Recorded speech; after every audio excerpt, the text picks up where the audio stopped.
Hey everybody, you just tuned in to the Grow Wire podcast. I'm your host, Fritz Nelson, and I'm joined, as I always am, by Kendall Fisher, producer and host of the Grow Wire show. Hi, Kendall. Hello. How are you doing today? I'm doing well. How are you? I'm great, especially because this is going to be a very fun episode. We are joined by 22-year Pixar veterans Elyse Klaidman and Tony DeRose. Elyse was a director of archives and exhibitions at Pixar, and Tony was a senior scientist. Two very different worlds that came together as one to create Pixar in a Box. This is an online resource exploring the academic concepts that go into creating Pixar films, including art, math, science, and engineering. And we dive deeply into that intersection. Tony and Elyse take us on their personal journey of growth leading up to their time at Pixar and throughout their 22 years at the company. And they tell stories of collaboration, candor, leadership, and innovation. I loved the stories that they were telling about, like Toy Story. You know, that was like one of the first Pixar films. So it's very cool to hear that from like a starting point. They also reveal their hopes for future generations of artists, engineers, and scientists, and their plans to help more voices of all different backgrounds tell their stories through diverse and innovative outlets. All that coming up next. You're listening to the Grow Wire podcast, a place where you will learn the ins and outs of growing a business, running a business, or even taking your big idea, career, or personal development to the next level. It's all possible. Our host, Fritz Nelson, the editor-in-chief of GrowWire.com, will take you on an exploration of growth through candid conversations with some of the most brilliant minds in entrepreneurship, entertainment, business development, and more. Whatever your goal, we know you'll walk away with the right tools to help fuel your journey of growth.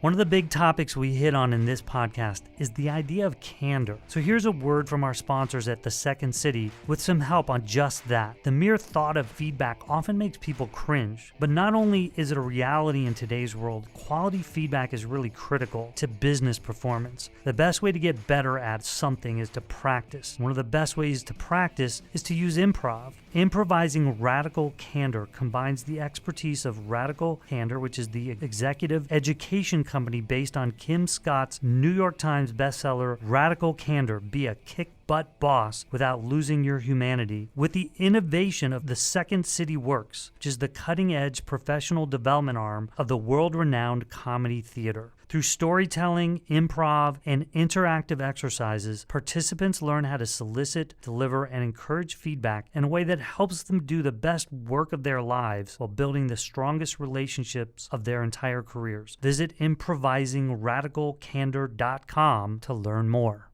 While we're on the topic of the arts, have you listened to our podcast with the nonprofit Art in Action? That organization is making arts education accessible to more than 86,000 students in over 500 schools in 30 states. We dive deep into what Art in Action has done to reach that success, with insight into building successful relationships with volunteers, donors, and board members. Make sure to check it out when you get a chance, especially if you're a nonprofit leader looking for some tools on how to grow your organization. I'm going to just start with a quick question to set the stage here, and you can both answer this. What happens when the arts, technology, and science come together? I think the arts, technology, and science come together far more frequently than people really recognize. A place like Pixar, it obviously comes together and was called out, but you see that dynamic in so many different projects, especially projects that involve design. Yeah, if you think about it today, every one of us has in our pocket a device that combines art and technology, and you start creating on a piece of technology that's changed our lives, and that's everywhere. Why do you think people typically tend to separate those things? Many of us grew up with this myth of left and right brains, and you're either one kind of person or you're another kind of person. And I think in reality, we all have many talents. We don't always develop them evenly, but I think they're all there. And one thing we'd like to see is a world in which everybody kind of recognizes their various strengths and works on those strengths and can see the crossover and the benefit between, being very analytical and being very intuitive, being very artistic. I think this idea of talent, too, at a very young age in school, you start being told what you have talent at. And I think a lot about drawing and art, and kids very early on thinking, oh, well, I'm not an artist, right? Or teachers, if you ask adults, how many of you had an experience with a teacher where you were told you can't, right? Most people say that's the case. And then the few who can think, oh, okay, that's what I'm supposed to do. But we need to be nurturing creativity and talents of all kinds and not necessarily in these rigid containers. Yeah, I have a son who's in college, and his entire life has thought I'm an artist, right? And he made sculptures and giant, fill up the rooms of my house type sculptures. And suddenly he's become interested in game design, and he's making 3D models, and suddenly math matters to him. And he's taking trips on his own to go see pirate ships, to see, how they actually look. The way those worlds blend together, he had never thought of until it came time for him to kind of start applying his desire to be an artist in a way that was pleasing to him. Yeah, and that completely keys into one of the things we're really passionate about, which is relevance in education, right? And so math, the example you use about math, how many of us, when we were studying math in grade school, thought you could do something creative with it? Did you realize that you could do something creative with it when you were studying, or were you just naturally drawn to it? I was just naturally drawn to it. It was much later when I got into computer graphics that, I saw the artistic creativity side. Well, let's go back, Tony. Tell us how you eventually got to Pixar. What was your path? Elyse finds this surprising, but I've known I wanted to be a scientist since I was about 8. Oh, wow. I credit the Apollo program for that, actually. Being a scientist, being an engineer was really cool at that point. And I didn't really know what it meant or how it would turn out, but ultimately I went to junior college and I took every science class I could find and ultimately decided on physics, did an undergrad degree in physics. And then for graduate school, I decided to go into computer graphics, computer science, because I felt like that was a much younger discipline than physics, and maybe I could have a bigger impact in a younger discipline. So I thought I was going to do artificial intelligence when I first got there. And first semester, I fell into one of the first computer graphics courses taught at a university anywhere. Professor Brian Barsky had just arrived, and it was his first class, his first semester.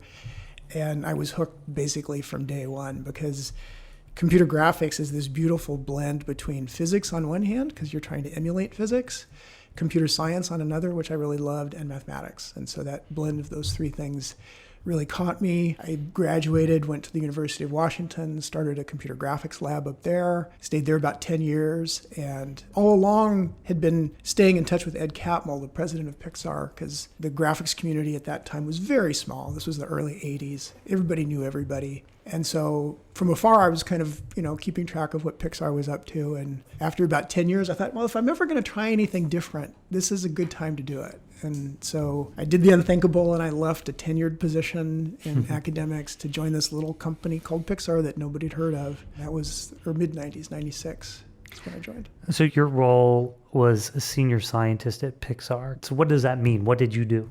So I was a senior scientist and led the computer graphics research group there for about 13 years. So I had a team it varied in size between about 5 and 12, mostly PhD level researchers. And we were trying to get out in front of the technical needs of our productions, trying to understand in upcoming shows what was going to be difficult, and develop new algorithms and new techniques to solve those problems. We're going to come back to that because I'm fascinated by it. And also we're going to talk about your former boss's book, Creativity Inc., and he talks about some of that process as well. Elyse, you kind of came at it from a different angle. Talk about your journey to Pixar. So I grew up in a family where creativity was definitely nurtured. My mother's a painter, my father's a writer, and I knew from an early age that I wanted to go in that direction. I was one of those kids who was told, you can draw, and so I followed that.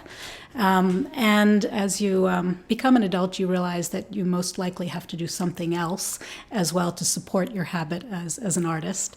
And I'd always been drawn to teaching. I'd taught from a very early age. And so I worked in a school called the Lab School of Washington, which was a school for learning disabilities. And it was a school that very naturally had project-based learning at the center of what they did.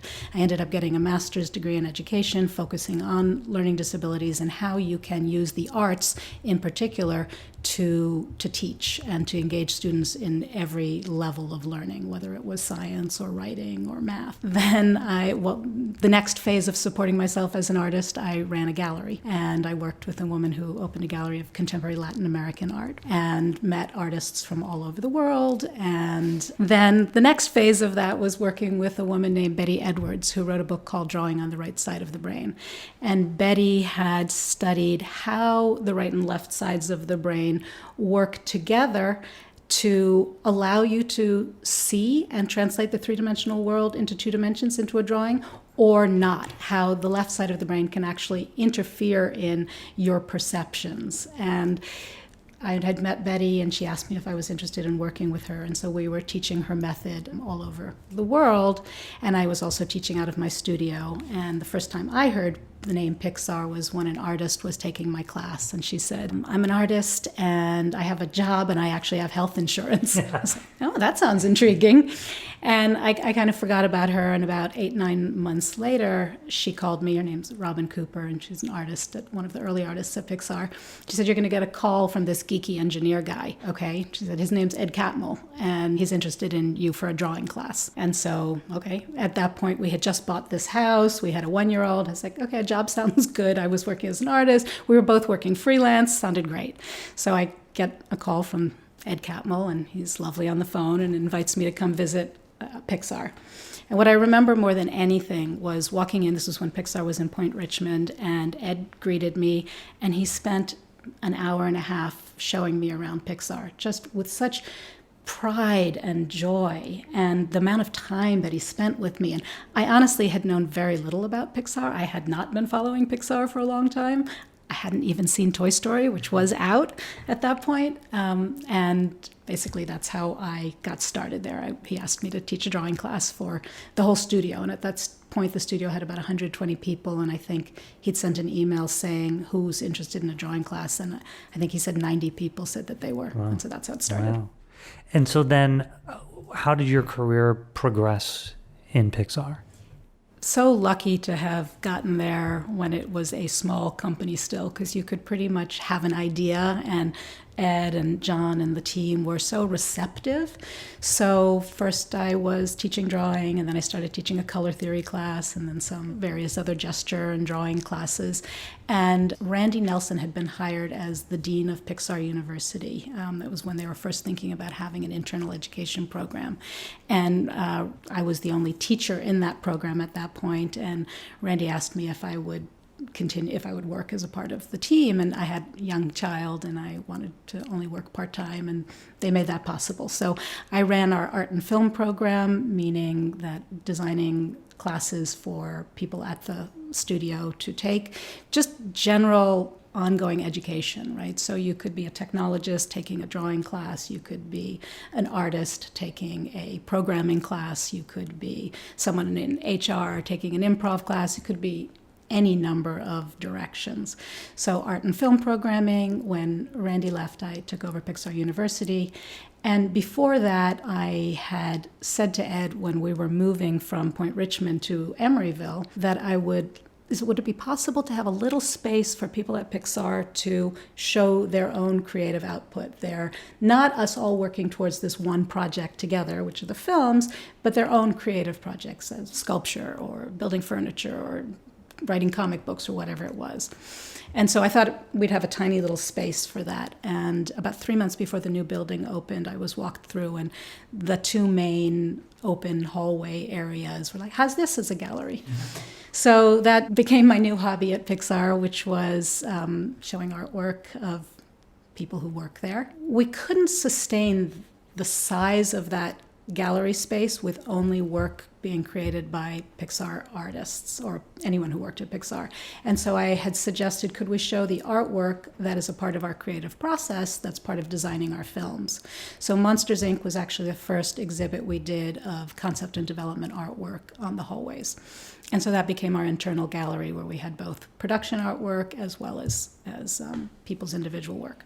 And then John Lasseter came to me one day and said, we're working with the Museum of Modern Art on an exhibit. I want you to work with the curators. So that was the exhibition side, and then I ended up being asked to oversee the archives. We interrupt and this then podcast Tony and I with a started word from working our sponsors together over at on Hint. Pixar in You a Box, don't know about and Hint science yet. behind Pixar. The So brand is it just all one about thing making led to another, every and day I was very, more very, enjoyable. very, very lucky It started to when Kara get to do all Goldman, those things. Hint's founder, needed a way to drink more water, but wanted flavor without the sugar and sweeteners that come in most drinks. So she created Hint Water.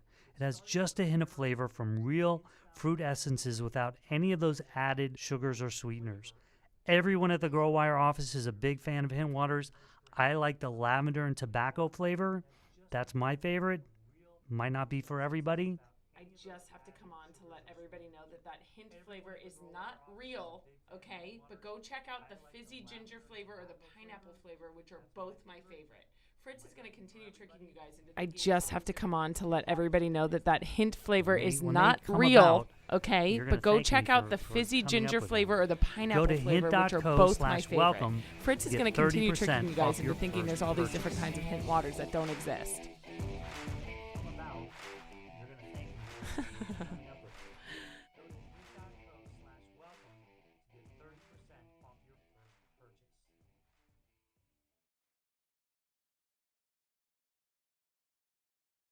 Let's talk about Pixar in a Box. You know, it sounds like both of you not only you kind of come at it from different perspectives, but you also both have teaching backgrounds, which is also fascinating. So talk about Pixar in a Box, what it is, what you're working on there. Well, my way into it ends up dovetailing with Elyse's way into it. I had been giving a public lecture called Math in the Movies, where I would kind of highlight a few creative challenges that we had faced at the studio over the years and kind of pull back the covers and show the degree to which math and science was used to address that creative challenge. And the response from audiences was always very positive. It's like, oh, I had no idea that there was all this cool technology behind what you guys do. Can I get my hands on the slides? Will you come teach in my class? And of course, you want to say yes to every request, and unfortunately, it just doesn't scale very well, right? You can't be everywhere. And so I eventually went knocking on Elyse's door, saying, how can we get this word out? And so we started brainstorming, and maybe you had been thinking about similar things before I came knocking. And Yeah, being a part of Pixar University, Randy and I both would get phone calls all the time from educators at every level, right, from preschool through postgraduate, saying, how can we incorporate what Pixar does into our animation curriculum? How can you help us support teaching what's a part of animation? And Randy was wonderful. He would always work with almost any educator that called, and I would too, but at a certain point we couldn't sustain that. And I remember I actually said to him one day, how do we just put Pixar in a box? And literally it was such a long time ago that the original idea was, let's create a bunch of materials, put them in a box and send them to teachers. And then Tony and I started talking, and clearly that box needed to be the internet, and we started thinking about, well, what is this actually? What are we trying to do? And I think what we came to is we're trying to give students a mechanism to understand the relevance of what they're learning and how it's used every day creatively in what we do at Pixar, and bring them behind the scenes. What are some of the discoveries in this process that you've seen? Well, I think one is that project-based learning is really a thing to focus on. And so as we've progressed in our experience in developing Pixar in a Box like curriculum, we've realized more and more how important it is to have a tangible, hands-on set of activities that students can bring some of their interests and creativity into, and also exercise the concepts that we're teaching. And so I think the best realization of that is some material that we just released around Imagineering. The Imagineers are the ones at Disney that design and build all the great theme park attractions. And so if you go to Imagineering in a box, you'll see we're explaining this process of Imagineering. How do you invent worlds? How do you create attractions? How do you create compelling characters? You're hearing from the experts about what they do from 144 different disciplines, all working together. And side by side, students are creating their own theme park land, their own attraction within a land, their own character. And so that tangible, hands-on, cumulative, project-based learning, I think, is one of the things that I've didn't appreciate going into this experience, and now it just seems like, oh yeah, this is how education needs to be. I think another thing that was really important to us from the beginning was that this content would be really accessible, right? So it needed to be free, and we have worked really hard to show as much diversity as possible, diversity of thinking, diversity, ethnic, gender-based, everything, so that students have an opportunity to see themselves in these careers, in these creative paths. And not only know that the academics, the humanities, the arts that they're learning are critical, but the 21st century skills, the way that we as human beings work together. And so problem solving and collaboration and critical thinking and creative problem solving. And so that's really infused into the process, seeing people who are doing this work, how they think about it, how they've failed along the way and recovered from that, and how you work together on projects, both on your own and collaboratively. As near as we can tell, there aren't any other groups, or maybe not many groups, that are really demonstrating this tight connection between careers and academic concepts. And so one of the things that we would always come back to is we want to make these connections really authentic. And so this isn't, our other collaborator, Britt Cruz, likes to say, this isn't Buzz and Woody teaching you arithmetic, right? This is, how do you create Merida's hair? Well, it turns out to take a bunch of physics and some computer programming. And by showing these, really tight, meaningful, authentic connections between real life careers that students probably don't know exist and things they're learning in classrooms, we're hoping to expose students to opportunities they may not have considered, that probably their teachers and their parents don't know anything about. And they're hearing from the experts themselves, the folks that are doing it. And going back to your very first question about art and technology and how they work together, rather than teaching things in these isolated ways, this is exactly what is happening. Art and technology are a part of careers. And for instance, going back to Merida's hair, it had to be designed and then it had to be built, right? And how do those things work together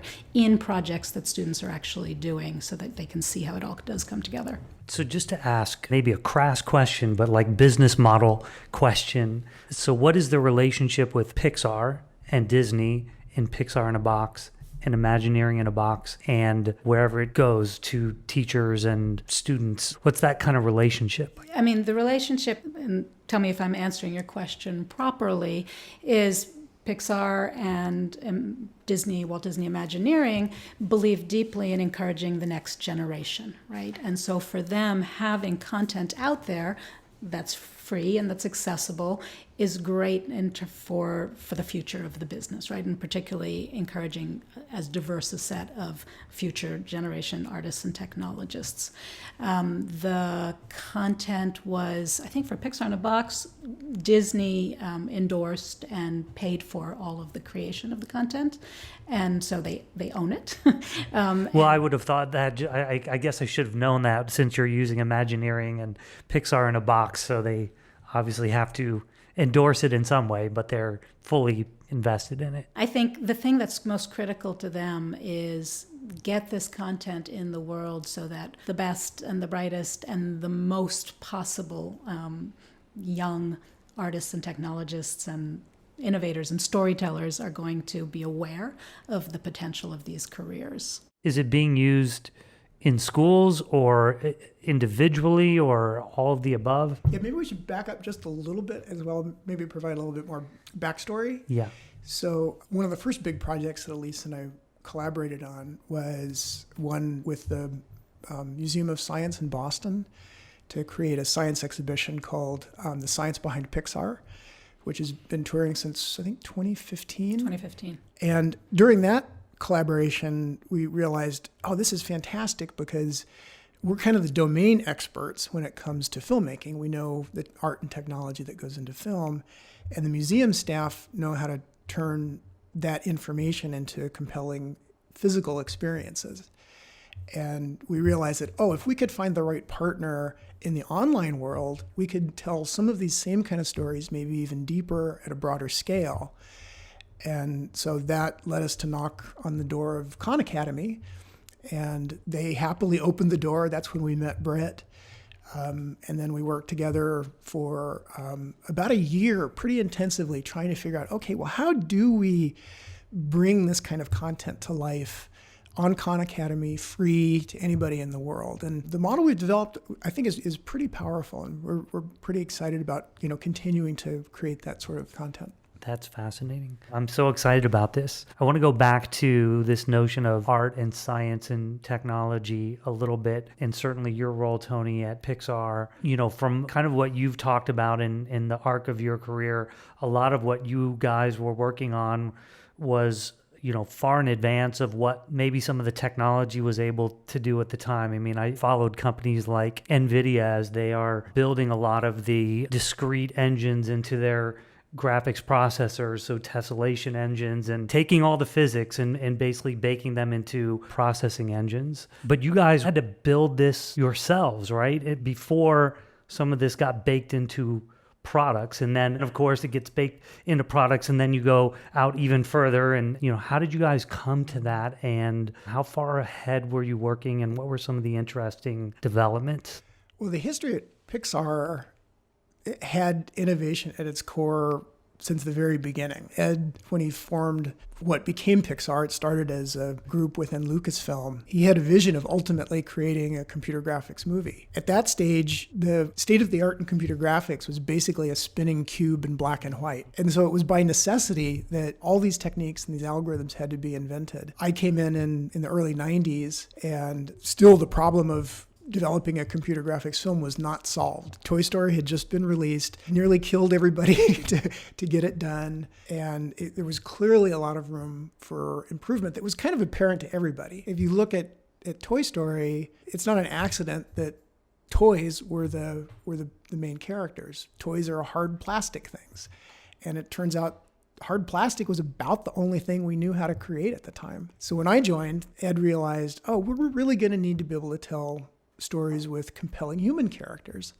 So that's one of the projects I started on early, was a project called Jerry's Game, which was a short film that featured a human character. And since the human was front and center, we really had to develop new technology to make sure that he would hold up as a credible human. By today's standards, he's not anywhere near photorealistic, right? He's obviously very caricatured. He's obviously a cartoon. But he's an endearing character. And basically each of the films, especially, through the 2000s, presented its own technical challenges, right?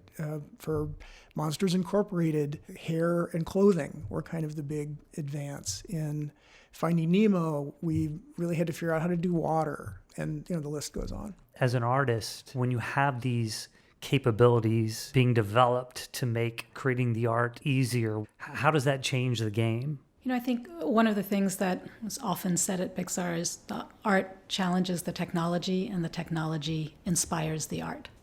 And I think about those all the time, right? Because artists will be creating and just creating without thinking about what's possible. And then Tony and team and the rest of the folks thinking about how do we solve this problem, we're going, oh my God, that's so hard. But they're going, oh my God, that's so hard. And ooh, I can't wait to try to figure that out. And then they figure stuff out that the artists hadn't even thought about that just broadens what they can, where they can go with their imagination. So it's a constant loop of inspiration. It kind of raises the question of problem solving. I mean, it's such a collaborative effort, right? And everybody kind of brings their own ideas to the table. I mean, you talked about Monsters, Inc. and getting the hair and shadows and the water ripples in Finding Nemo. I mean, making them as realistic. But were there other stories of this kind of problem solving that you guys remember that stood out? When I was thinking about this podcast, and I was thinking about an experience we had when we were working with the curators at the Museum of Modern Art in New York to do Pixar 20 Years of Animation. And we had all kinds of ideas, and John had ideas, and John had really wanted to focus on celebrating the art and the artists, right? People think about technology when they would think about computer animation and computer graphics and everything Pixar had done, but they didn't necessarily know about the hand-drawn art. And so we were really clear about that. The curators at the Museum of Modern Art were really excited about this idea of technology. And what we didn't know was the main gallery space we had on the second floor had been devoted to media. And so while we had a whole plan for two-dimensional art and sculpture, they had a media gallery in mind. And so we quickly had to start thinking, okay, how do we get to do both these things?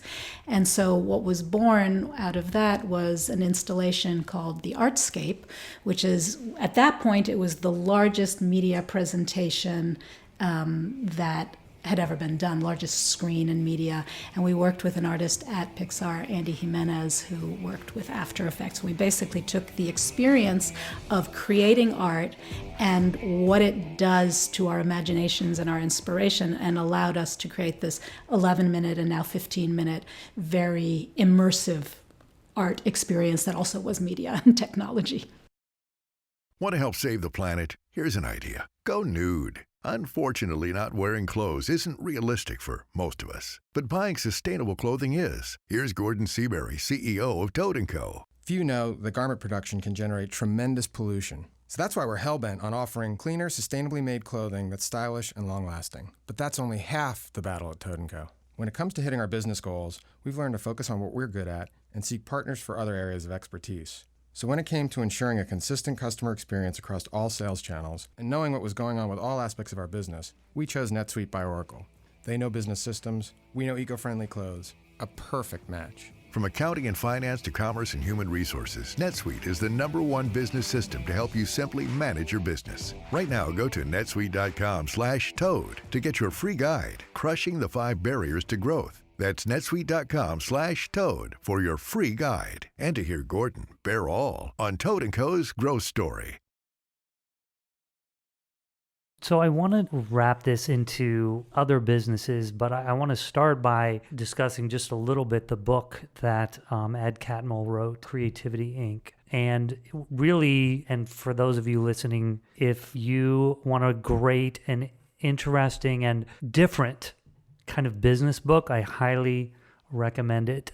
This is not your traditional, drawing, strategy maps and things like this. This is about how cultures change, and in particular about creative cultures. And so one of the things that Ed talks about in the book is about changing cultures. And you guys have already been talking about problem solving, but just to kind of start off broad, what was the culture like for problem solving at Pixar, and what made it so special that you could churn out so many amazing artistic pieces of art that also had, science and technology at its core? I think, and we talked about it a little bit before, this idea of we are all working collaboratively towards one goal, and that goal is to share a story that's meaningful to us as individuals and hopefully then to everyone. And if it's not about your ego and it's about how does what you're contributing fit into that story, it becomes easier to share very openly and in a candid way feedback, right? So you might do a beautiful drawing and love that drawing and be attached to it and want it to be in the movie. But if it's not furthering the goal of that story and the vision of the director who's leading that story, then it's still a great piece of art, but it's not going to work for this, right? So the ability to have the clarity of focus of what that story you're telling is and to judge everything around that helps. Absolutely true. And Ed and other leaders at Pixar were very cognizant about building that kind of culture. And so one of the things they did is they made it okay to fail. That we're trying to do something here that's never been done before, which is, super empowering. And you don't have to get it right the first time. In fact, we don't expect you to get it right the first time or the second time or the third time. That's true for story. Story goes through many, many revisions. It's true for technology. And at one point, we were collaborating with another group in another company on a project, and we realized they had exactly the opposite culture, that if you fail, you're gone. And so they had a very different approach to how they came into this project. They were very fearful. They felt like they really had to get it right the first time. And we were just doing things the way we'd always done it. And it took us a while to recognize this culture clash. The valuing of both artists and technologists and everybody contributing to the process in that collaborative and equal way. There wasn't a hierarchy of the artists are better or the technologists are better. It's we all need each other to do this thing. There was a notion of the brain trust. What was that about? I was never part of it, so these are just impressions from the outside. But the basic idea was to gather together a fairly small group that had good insight, for one, into story, but also really had a lot of trust for each other. And they would be the sounding boards for films in various stages of development. So the film would be screened. Then after the screening, the film in whatever stage it was is probably animatics or storyboards. And then afterwards they'd get together for a notes session where problems would be identified and then they'd brainstorm solutions. This group wasn't there to mandate to the director what changes needed to be made. It was rather, here's some feedback, here's some insight, here's some ideas. Then it's the director's job to go away and sort of understand, okay, well, how do I make sense of what's working and what's not? What changes can I make to my film to make it a better film? And that approach, that brain trust approach that was used on all of the films, is also a cultural aspect of Pixar. It's the approach we use on everything. So any project that any of us worked on, you have ideas, you bring them to whatever your cohort is, you broaden that cohort, you then come in and you iterate and you fail, you make as many mistakes as you can, you listen to as many voices as you can, and then you have to have a clear director of whatever that project is who ultimately has to say yes or no, right? You broaden it, listen to everything, take in all the feedback, and then make some decisions. But that's definitely the way things work. And I think one of the greatest things that I got to learn and really incorporate into my way of doing things from Pixar. Yeah, and I remember, I think it was Toy Story 3, where there was just so much work put into the main story and what that story had to be, and it wasn't, it wasn't there yet, and it wasn't there, and I think was this the one where he had gone off to college and Woody and Buzz were on the shelf, and so getting to that, what that story was, it took a while and many meetings and a lot of truth telling and so on, and that was a fascinating. You couldn't move on until you got that story right. That's true for every single one of the films, right? Those films take 4.5 to 5, sometimes a little bit longer to make, and yeah, figuring out the technology is critical, but it's the story that is where the iteration happens for the longest. Yeah, you see the film in the theaters and you think, well, of course, how else could it be? But if you look at what's in the theaters compared to especially the first treatments, there's some core things, probably the characters are still there, but the arcs are different, the wants and needs are often different, the journeys that the characters take are different. I love the example of character design. When you see the films, that's exactly what Sully had to look like or Woody had to look like. And then you look at all the iteration of drawings and sculptures and paintings to narrow that down and get to it. And that was always one of my favorite things, going through those characters. Wow, that's cool, but no, this had to be it. This had to be it. In the process of getting there, a big section of the book, he talks about candor and how not only do you have to build a culture of candor where people are candid, obviously, and that sounds easy, but part of it he talks about also being able to hear the truth. And again, separate yourself as a human being from the thing itself and getting that story right. If you had to tell other people running other businesses how to do that, obviously a lot of time and effort went into doing that. So I don't mean to put you on the spot and say, boil it down into 30 seconds here, but like, what are some of the keys that you would give to people? I think one thing is building a culture with the characteristics that you want is a lot easier than taking a culture that's doing it one way and trying to do it another way. One way you can do that is through the hiring process, right? As you go through the hiring process, you're explicitly talking about, here are our values, here's how we operate. Tell me some stories about how you have demonstrated, these values. And so you can be selective at that stage. And then I think just modeling the behavior whenever you can model it, and then recognize when the behavior isn't being demonstrated and try to call it out. Here's an instance where I get the sense we're not being completely candid here. What do you really think? And trying to pull that out. Leadership modeling, and leadership not just at the highest levels, at every level. You're running one particular project, and your ability to listen, your ability to recognize when you're wrong, your ability to understand that members of your team communicate in different ways. And one of the biggest lessons for me was working with a team where quite a few people were introverts, and I'm not an introvert. And for me, naturally, in meetings, brainstorming was a really wonderful thing to do, and I just assumed that everybody could do that. And eventually, I grew to understand that the team members who weren't not talking because they didn't have something to say, but that wasn't an approach that was working for them.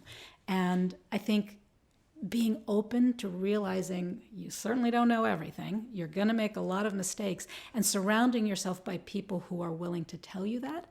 Because the thing that happens in leadership is people stop telling you the truth. And I think Ed talks about this quite a bit in his book. And how do you inspire people and also make sure that they are really being candid with you? How do you stay open to that and be able to say, oh, wow, I made a mess here. I'm sorry. You're right. Let's fix this. Yeah, I think one of my favorite quotes in the book is, at a company where there's more candor in the hallways than in the rooms where fundamental ideas or matters of policy are being hashed out. So you have to kind of seek out the people to level with you. I want to bring this back to education and something, Tony, that you brought up about the idea of failure and how failure is okay. You want to fail fast, of course, but it's okay to fail. And in working especially with kids, I've read a lot about how, fear of judgment and fear that I'm not good enough can hinder creativity. What have you guys experienced in your roles as educators and working with Pixar in a Box in terms of like lowering those fear barriers? I think my most direct experience is as a parent. Young kids aren't fearful. Kindergartners will draw just because they love to draw. I think we instill fear into them as they typically go through an educational system. And so as a parent, my wife and I, were really careful about that. We really tried to, make it okay. It doesn't have to be perfect. Do what you love. We're here to support you and to expose you to some new things. It's almost a parent's mindset that, I bring to my work as a leader at Pixar, is, create that same kind of playfulness, that same kind of, experimentation. So bringing those aspects into the workplace, I think is really important. We've tried to do the same with the educational content. Right? We want things to be playful. We want students to bring their own interests and ideas into their projects. Early on with students as well as one's children, you bring the review process, make that a process that's not scary, right? You're always talking about what you're doing and what's working and what's not working. And the not working part isn't you failed. It's how do I solve this? And what are the different ways we can be playful and be creative and solve the problem so that we reach our goal, whatever that goal is. I had so many other questions that I want to ask you about virtual reality and where you see that, but we're kind of at the end of our time, and I wanted to ask you guys both where you see yourselves going, what's next. In the world of computer graphics, the technology has changed enormously in the last 20 or 30 years. New technologies have opened up, VR and lots of other new technologies. So I think one really exciting thing is to kind of step back and understand what are the new storytelling opportunities, with all these new technologies. And so I'm trying to keep an eye on small studios and companies that are really trying to look at that question. And we haven't seen, I think Ed says this so far, is that, we haven't seen the virtual reality equivalent of Luxo Junior yet. I think once we do see it, we'll all go, of course, that's how you do it. But until you see it, it's very elusive. Jon Favreau created a short VR film. It wasn't perfect, but it was the idea of how a story can change. Now you're changing the point of view, right? So how does that change how a story is told? And I thought to keep going with that, because that's really very interesting and something I hadn't thought about with VR. Yeah, I'm going to continue the storytelling theme. I think that what I'm really most passionate about right now is getting the voices of all out there, right? Helping empower students and women, and the diversity of storytelling, and us as human beings understanding each other by sharing our stories, whether they are through filmmaking or through the arts or through technology, but getting voices out there and empowering those voices. Great. Thank you guys so much. Thank you. Thank you.